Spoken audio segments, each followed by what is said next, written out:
High, সুখী ঘরকন্যায় আপনাদের সবাইকে স্বাগত জানাচ্ছি। আজকে সুখী ঘরকন্যায় সম্পূর্ণ একটা ঘরোয়া ব্লগ, ঘরোয়া রান্না, ঘরোয়া স্বাদ।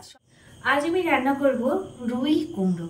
রুই কুমড়ো তো অনেকে খেয়েছেন, কিন্তু আমার রুই কুমড়োর একদম ঘরোয়া স্বাদ, ভীষণ কম মশলায়, যতটা সম্ভব কম মশলা কম তেলে রান্না করার চেষ্টা করি। কিন্তু আজকের এই রেসিপিটা আশা করি আপনাদের ভীষণ ভালো লাগবে, একদম ঘরোয়া স্বাদের। তার কথা নয়, চলুন আমার সঙ্গে রেসিপিটা শুরু করি। এই রান্নাটা করতে আমার প্রথমেই লাগছে রুই মাছ, অবশ্যই। আর রুই মাছটা আমি কেটে ধুয়ে সুন্দরভাবে লবণ মাখিয়ে রেখে দিয়েছি, একটু জল বেরোনোর জন্য। জলটা আমি পরে ফেলে দেব। তার সঙ্গে আছে আলু আর অবশ্যই মিষ্টি কুমড়ো।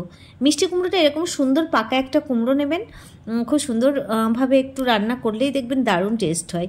আর যেগুলো লাগছে সেটা হচ্ছে জিরা গুঁড়ো এবং গোলমরিচ গুঁড়ো, সঙ্গে পেঁয়াজ কুচি, 5 ফোড়ন, কাঁচা লঙ্কা। আর এই রান্নাটা সম্পূর্ণ সর্ষের তেলে হবে। আর লাগছে লঙ্কার গুঁড়ো, লবণ আর হলুদ গুঁড়ো পরিমাণ মতো। প্রতিটা রান্নায় যদি পরিমাণ আর পরিমাপ যদি ঠিকঠাক থাকে, প্রত্যেকটা রান্নাই খুব সুস্বাদু হয় এবং সুন্দর হয়। আমি প্রতিটা রান্না চেষ্টা করি একটু কম তেলে রান্না করার। প্রথমে আমি লবণ এবং হলুদ মাখিয়ে মাছটা একটু ভেজে নেব। গ্যাসে কড়াই বসিয়ে দিলাম আর দিলাম সর্ষের তেল। সম্পূর্ণ রান্নাটা আমি সর্ষের তেলেই করব, কারণ সর্ষের তেল ভীষণ ভালো লাগে। আপনাদের যদি পছন্দ হয় অন্য তেলে খাবেন তো করতে পারেন রান্নাটা অন্য তেলে। আমি তেলে একটু লবণ দিয়েছিলাম যাতে মাছটা না লেগে যায় এবং না ছিটে তেলটা, তার জন্য।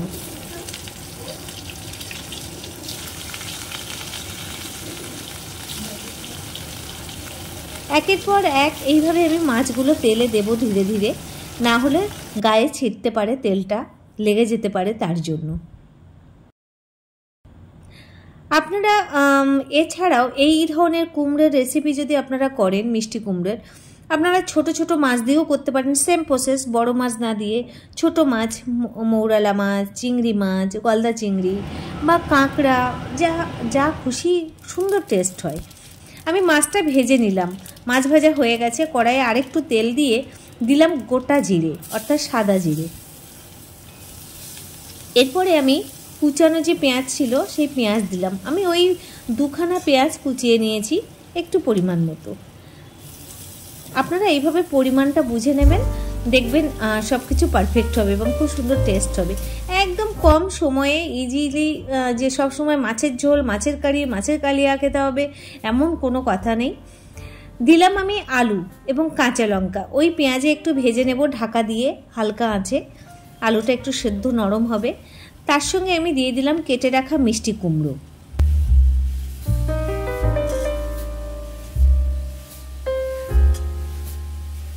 একের পর এইভাবে দিয়ে আমি সুন্দর করে কষাবো ঢাকা দিয়ে দিয়ে, একটু একটু করে, যে যতক্ষণ না কুমড়ো আর আলুটা একটু সফট হচ্ছে। কষানোটা মেন, খুব সুন্দর করে কষাতে হবে।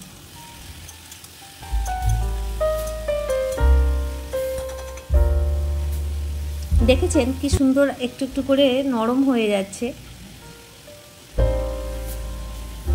দিলাম আমি লবণ পরিমাণ মতো। এরপরে একের পরে আমি গুঁড়ো মশলা দেবো, অর্থাৎ হলুদ, লঙ্কার গুঁড়ো এবং লবণ। আর দেবো সামান্য একটু চিনি। চিনি না দিলে মিষ্টি কুমড়োটা একটু মিষ্টি মিষ্টি না হলে বেশ টেস্ট হয় না, ভালো লাগে না, তার জন্য। আপনারা চাইলে দিতে পারেন, নাও পারেন, আপনাদের পছন্দ মতো আপনারা সেইভাবে করবেন। আমি ঢাকা দিয়েছিলাম একটু, বেশ সুন্দরভাবে কষা হচ্ছে। আমি লাল লাল করে একটু কষাবো। আর দিলাম 1 চামচ মতো ওই লঙ্কার গুঁড়ো।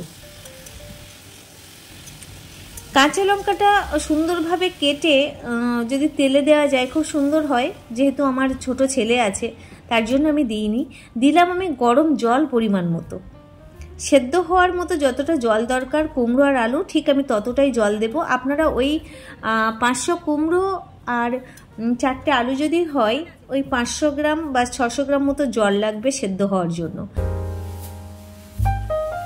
কিছুক্ষণ ঢাকা দিয়ে দেখলাম এইভাবে ফুটবে, একটু দেখে নেবেন যে সেদ্ধ হলো কিনা। মোটামুটি আমার এখানে সেদ্ধ হয়ে গেছে, প্রায় আলু আর কুমড়োটা সেদ্ধ হয়ে গেছে। আমি এবার দেব মাছ যে ভেজে রেখেছিলাম, রুই মাছ। সেই মাছগুলো আমি একের পর এক দিয়ে দেবো এই ঝোলে।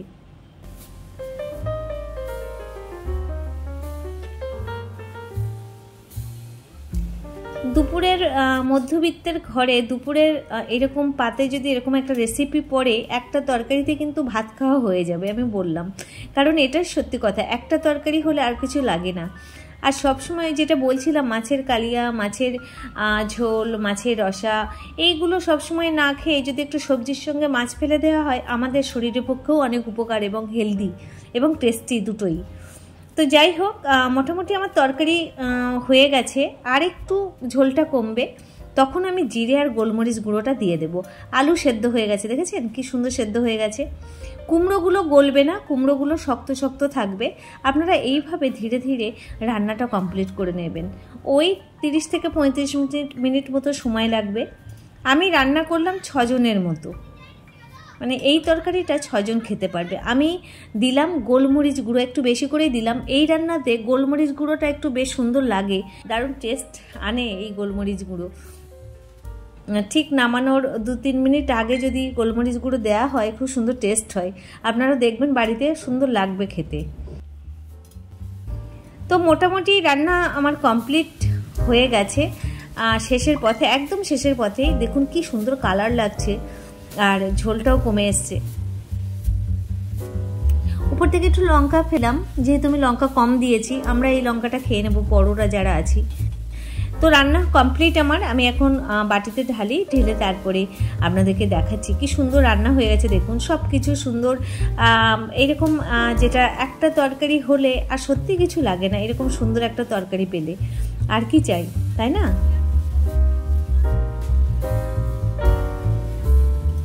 তবে হ্যাঁ, কেমন লাগলো এই রেসিপিটা অবশ্যই আমার কমেন্ট বক্সে জানাবেন। নেক্সট দিন আরও সুন্দর একটা ব্লগ আনতে চলেছি। মাঝে মাঝে এইরকম সুন্দর সুন্দর ভিডিও আমি আপনাদের কাছে শেয়ার করব। আর যারা এখনও আমার সাবস্ক্রাইব এবং বেল আইকনটি প্রেস করেননি, তারা একটু করে রাখবেন, যাতে নিউ ভিডিও আপনাদের কাছে সঙ্গে সঙ্গে চলে যায়। আমি গোলমরিচ গুঁড়োটা দিয়ে 2 থেকে 3 মিনিট একটু সুন্দর করে ফোটালাম।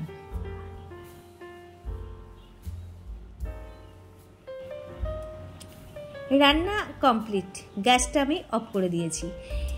সম্পূর্ণ রান্না আমার কমপ্লিট হয়ে গেছে। দেখেছেন কি সুন্দর লাগছে দেখতে, মনে হচ্ছে যে এটা কুমড়ো বা মিষ্টি কুমড়োর তরকারি। অনেকে পছন্দ করেন না, কিন্তু যারা পছন্দ করেন না তারা যদি এইভাবে একটু রান্না করেন অবশ্যই ভালো লাগবে। তাহলে আর কোনো কথা নয়, নেক্সট দিন আবার আসি সুন্দর একটা ব্লগ নিয়ে। দেখতে থাকুন, সঙ্গে থাকুন, ভালো থাকুন, টাটা।